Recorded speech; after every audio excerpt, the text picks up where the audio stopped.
brought to you by Ironback. So after an easy morning and a run around to collect some essential supplies, we went out to the track to watch Prologue.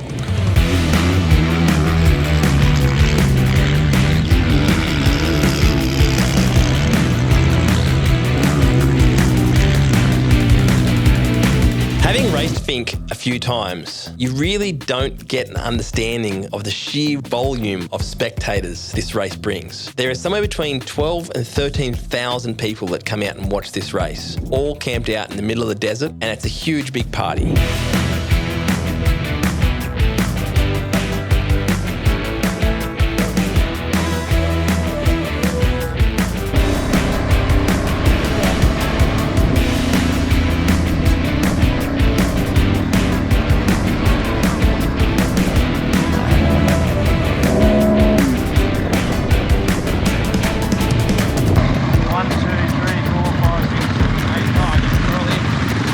Leaving Prologue was absolute chaos. It was a mass exodus of people trying to find camp spots down the track.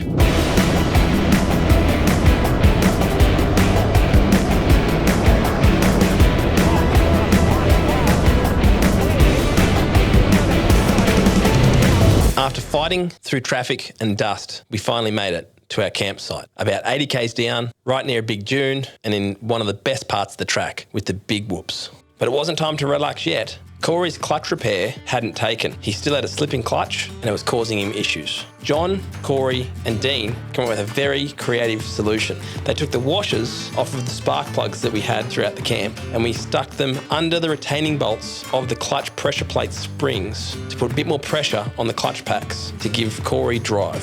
Hopefully this would get us home. Tomorrow will be day one of the big race. So we relaxed, had a beer and watched the sun go down.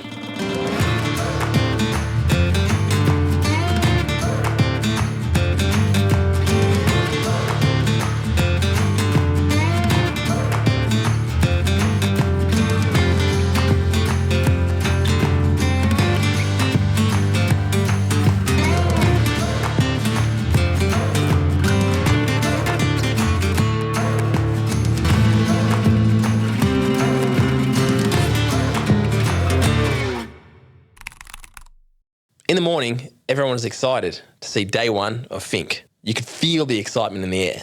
Another beautiful morning.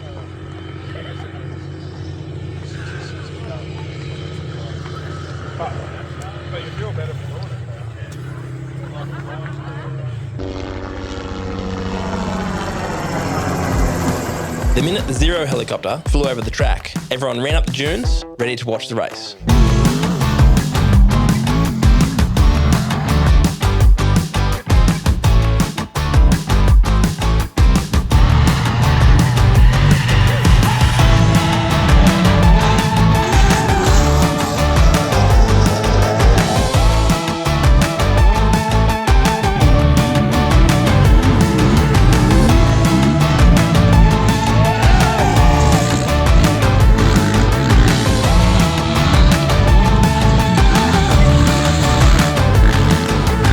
Each day of the Finke Desert Race is 229 kilometres of lumps, bumps, sand dunes, whoops, rocks, and anything else you can think of to try and throw you off the bike. The cars do it a bit easier, but they're doing speeds of over 200 kilometres an hour. The bikes are going over 190 kilometres an hour with an average speed of around 140 kilometres an hour. To be at the pointy end of the Finke Desert Race is a real achievement. After we watched all the cars and the top bikes go by, we headed off down to the day one finish line.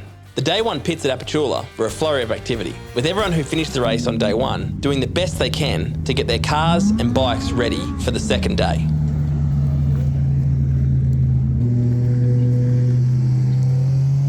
We went down into the middle of the pits to talk to some of the local blokes that we knew racing the Finke Desert Race. Young Josh Harris had a spanker of a day, finishing 25th outright and first in class. He would go on to finish 24th outright and win his class at the Finke Desert Race.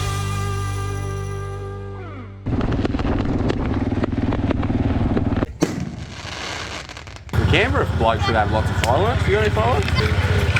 No comment. Alan should have fireworks. Alan. Yeah, they did. And they started running like, they were running for the hills. That was full on fucking Canberra motorbike track fireworks on.